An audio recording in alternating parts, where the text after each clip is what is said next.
Հայաստանի Հանրապետության պետական եկամուտների կոմիտեի հետաքննության եւ օպերատիվ հետախուզության վարչությունը տնտեսական հանցագործությունների դեմ պայքարի շրջանակում օրերս բացահայտել է շուրջ 3 միլիարդ դրամի ստվերային շրջանառության դեպք։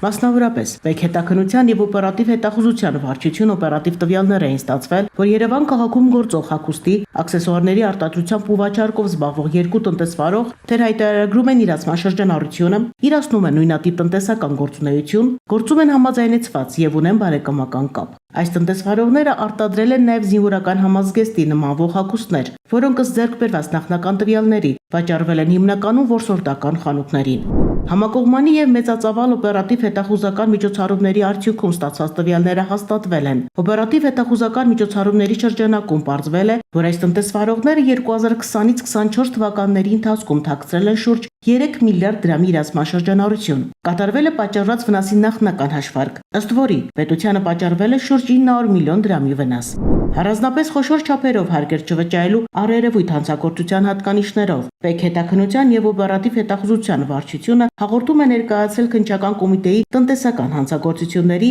եւ մաքսանենգությունների քննության գլխավոր վարչություն, որտեղ Հայաստանի Հանրապետության քրեական օրենսգրքի համապատասխան հոդվածով նախաձեռնվել է քրեական վարույթ։ Պետական եկամուտների կոմիտեն շարունակելու է հետևողական պայքարը հարկային կարգապահության խախտումները բացահայտելու ուղղությամբ, այսպես նաև պաշտպանելով օրինական բիզնեսի շահերը։ Պետական եկամուտների կոմիտեի տեղեկատվության եւ հասարակայնության հետ կապերի բաժին։